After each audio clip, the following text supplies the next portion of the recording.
Bueno, mientras ponen la filmina les quiero comentar que les mando el saludo de nuestro rector de la universidad, el doctor Perdomo, porque realmente está muy complacido con esta iniciativa, además de poder participar en este tema tan importante para nuestro país, como es poder planificar por primera vez en su historia un sistema integrado de transporte. Creemos que esta iniciativa es fundamental y sobre todo es fundamental que siga a través del tiempo. La otra vez cuando estuvimos en Mendoza con el director de Planificación Nacional de Brasil, nos comentaba que él venía desde el gobierno de Cardoso, ¿no es cierto? Pasó el gobierno de Cardoso, los dos gobiernos de Lula, y eso da una imagen de por qué Brasil hoy, después de 15 años, tiene todo un desarrollo en la planificación de transporte integrado y planes realmente muy, muy importantes y que nos dan sana envidia, ¿no es cierto? Bueno, acá tenemos la filmina. Nosotros nos toca la planificación estratégica del transporte y básicamente los modos principales de transporte. ¿Se escucha bien o está bien ahí? En la planificación de transporte voy a repetir un poco algunas cositas para después de entrarme de que ya han dicho los colegas que me precedieron. Tiene una gran complejidad. Esto es un poco para ejemplificar todas las cosas que intervienen en la planificación del transporte.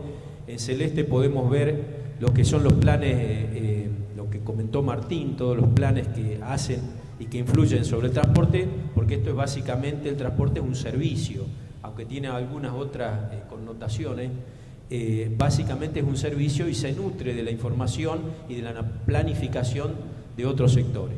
La economía y la financiación son fundamentales, como dijo el licenciado Guillén, el ambiente, la tecnología fundamental, el desarrollo tecnológico es fundamental en el desarrollo del transporte, en los costos, en la proyección futura. La matriz energética también es muy importante y se entronca con el tema ambiental, los costos y varias otras de las acepciones.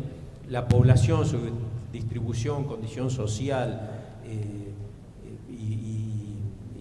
su percepción del modo de transporte es fundamental, y muchos otros que podemos agregar, ya sea que hagamos un análisis nacional, regional o local, como puede ser a nivel internacional, las condiciones internacionales, las particulares de una población.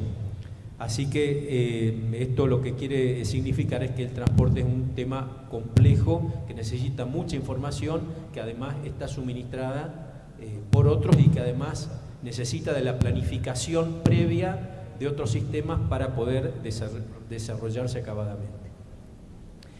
Teniendo en cuenta que nosotros básicamente nos basamos en las condiciones estratégicas que fija el PET, nuestro estudio del transporte va a estar enmarcado en estas cuatro condiciones, que es la normativa de aplicación, la seguridad operacional, que hoy en día se ha tomado conciencia que es muy importante, el modelo de gestión que se adopte o el estudio de los distintos modelos de gestión que podemos adoptar para los modos de transporte y las condiciones ambientales.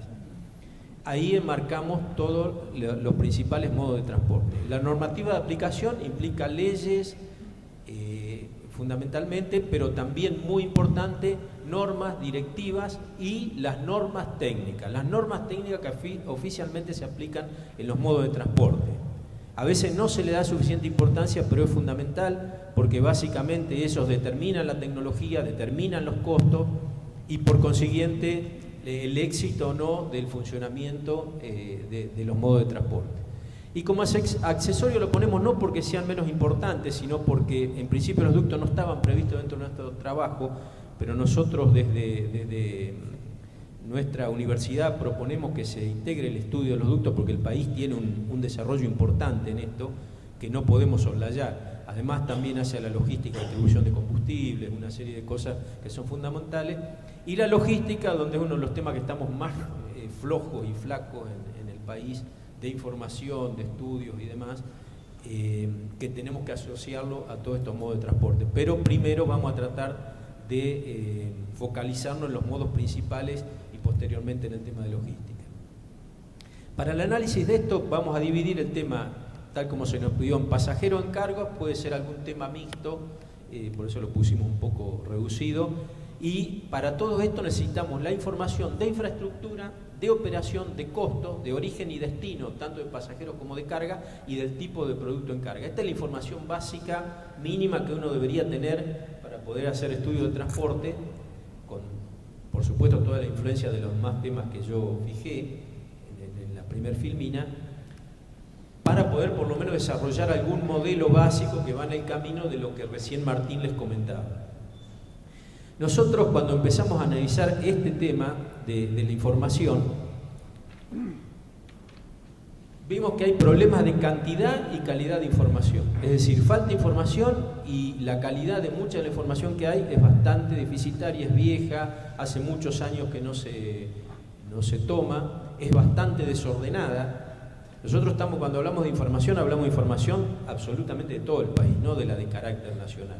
Para hacer un plan de transporte integrado realmente hace falta información nacional, regional, municipal y de todo tipo de situaciones que se presenten.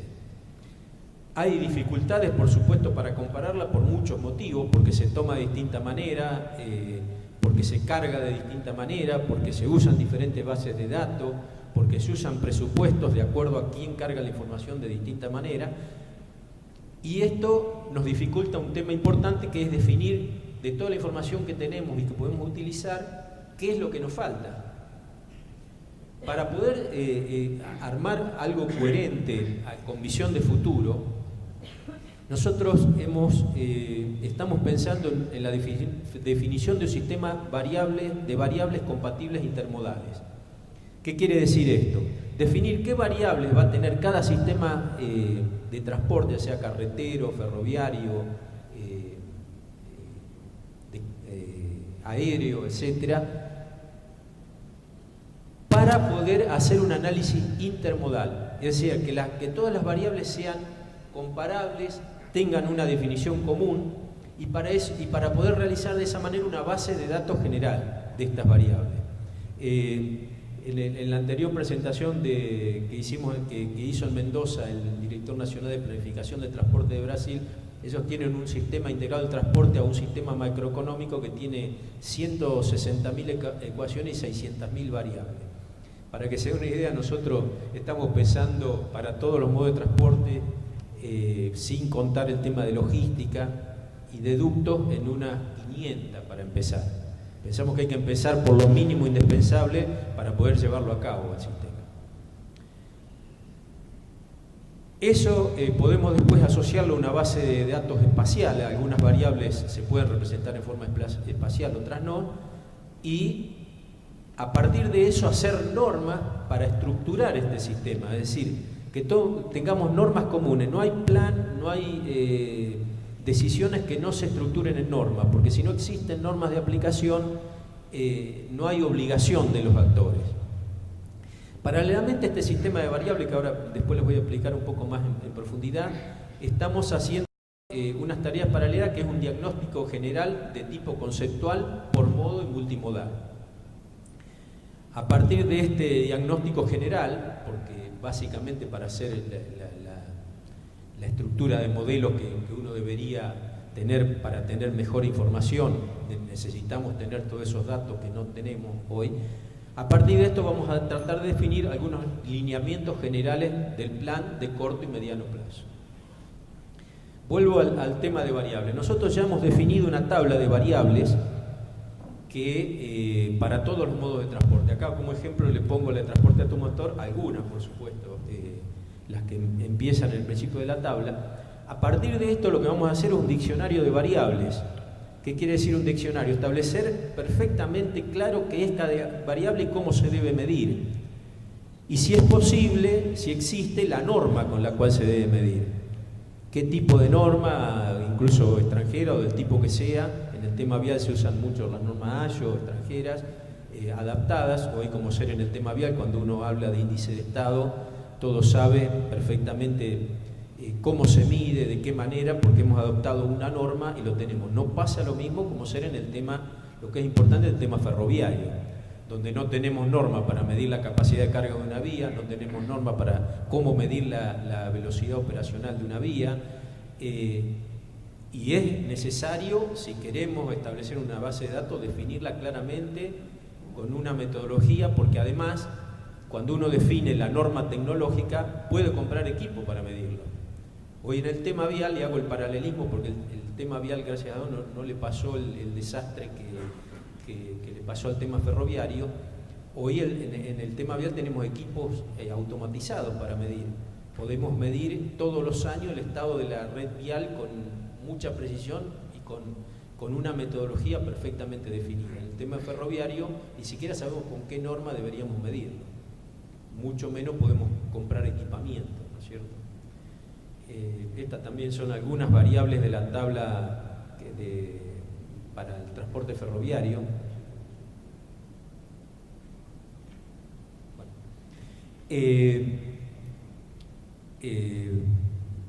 A partir de esto lo que vamos a proponer es tratar de proponer en el tema ferroviario algunas normas de medición. Las normas de medición también hacen a poder establecer en el sistema de información, el sistema de información geográfico, cómo georreferenciar todas esas variables. ¿Por qué? Porque georreferenciario, hoy cualquier teléfono celular uno puede tomar una georreferenciación y demás, pero hay que definir con qué precisión, dónde se toma. Si tenemos una estación, ¿dónde vamos a tomar el punto de georreferenciación? Si tenemos un cambio de ferrocarril, ¿dónde lo vamos a tomar? ¿En el corazón del cambio, en el comienzo, al final? Los tipos de rieles, como ser, hay infinidad de tipos de rieles en el ferrocarril. En un relevamiento que se está haciendo ahora, tuvieron que hacer una matriz, una especie de chapa para poder ir poniendo en los rieles para saber, porque a veces difieren en milímetros. Pero eso después implica distintos pesos del riel, distinta resistencia, poder ir viendo qué tipo de riel hay en cada sector de la vía. Bueno, es bastante complejo y hay que lograr esa base de datos. Ahora, hay que aclarar que la base de datos no es que el municipio de Salta mande información a algún lugar de nivel nacional y se carga el dato y ese es el dato que integra la base de datos. No, el dato, para que sea bueno, preciso y además se mantenga en el tiempo, tiene que haber un responsable que lo genere, un responsable en cada lugar que se genera que lo cargue y que lo cargue en estas condiciones. Es decir, las bases de datos la carga de base de datos tiene que estar distribuida en todos los generadores de datos. Y por eso es muy importante, ahora vamos a ver algún ejemplo, de que se involucren en esto los municipios, las provincias, tal como nos explicó que pasaba en el caso de Brasil. Brasil tiene todo georreferenciado, pero ha establecido toda esta metodología, tiene normas de carácter nacional que establecen cómo se carga y por eso han logrado después de 15 años tener este nivel de información y de poder establecer un plano, tener modelos y demás para poder tomar mejores decisiones. Cuando les presentaba la filmina anterior de que íbamos a hacer lineamientos del plan y demás, nosotros hablamos de corto y mediano plazo porque pensamos, con el nivel de información que tenemos hoy en día, que tomar decisiones de largo plazo, muy definidas, incluso establecer metas de inversión, no sería muy lógico, porque estamos tomando decisión sobre miles de millones de pesos, que como hoy explicaban, cuesta la infraestructura de transporte, de las más caras, sin tener datos precisos. No sería, yo entiendo, lo más responsable que podamos hacer. Acá hay algunos ejemplos de bases de datos, es decir, podemos cruzar nuestra base de datos poblacionales por región, por provincia, por localidad, por radios censales, con dónde están localizadas las poblaciones, cómo es que van en camino de lo que Martín estaba explicando para el tema de pasajeros. Y cuando hablamos de base de datos es que a su vez cada vez que vamos a un punto en particular eso tiene una serie de datos asociados, ¿no es cierto? No es que el punto que se georreferencia o se establece es lo que yo le explicaba, hay datos que se pueden establecer en forma espacial y hay datos que se asocian a ese punto que uno determina en forma espacial. Lo mismo pasa para alguna localidad o región. Acá tenemos un ejemplo de una representación ya así del GIS. En el plano que está a la izquierda tenemos la base, la red nacional de caminos de la región que estamos tratando, del noroeste, y la base, la red de caminos provinciales. Si ven el plano de la derecha, donde le hemos sacado la red vial nacional, vemos que aparece como un montón de líneas dispersas, ¿no es cierto?, que no tienen conexión.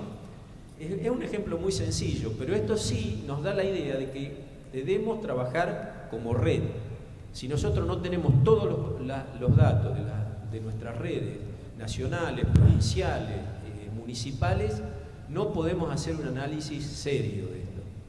Tenemos que tener, esto ejemplifica cómo se interrelaciona todo el sistema. Después, por supuesto, de cada una, por ejemplo, una ruta que yo, perdón, no la alcanzo a ver de acá porque mi vista no es tan buena, de una ruta creo que es nacional, ahí podemos tener todos los datos de ese tramo, es decir, qué estado tiene, qué espesor, qué ancho de banquina, en qué estado se encuentra de rugosidad, que no son datos espaciales, pero que se asocian a cada tramo de la ruta en que nosotros querramos dividirlo. Es decir, entre determinadas localidades, entre un puente y una intersección, podemos tener toda esa información y hacer análisis económico de transporte, todo lo que querramos. Y acá, como se ve, tenemos la red de aeropuertos y al costado la red ferroviaria. Como ejemplo también podemos tener el dato del terminado aeropuerto con todas sus condiciones, podemos tener fotos asociadas, podemos tener todos los datos que querramos. Acá también en el tema ferroviario, las estaciones, qué tipo es, todos los datos que querramos asociarlo. Pero ya le digo, nosotros partimos de esta condición de variable que en corto tiempo, creo que para fin de mes la vamos a poner a consideración porque es una propuesta, no es algo cerrado, ¿no es cierto? Queremos ponerla a discusión porque esto va a disparar la discusión de los datos, ¿no es cierto?, que necesitamos. Cuando hablaba al principio de la información, esta base de datos que estamos proponiendo, esta variable, solo abarcan la parte de infraestructura y de operación. A partir de eso vienen los costos. Los costos es todavía un poco más complicado que esto, porque los costos dependen de las normas, dependen de las normas técnicas, como yo les decía, depende de otro tipo de decisiones que se tomen de carácter ya político, si vamos a aplicar subsidio, a qué vamos a aplicar subsidio, que eso a su vez lo generan otros planes, ¿no? Que incluso los planes de vivienda y demás.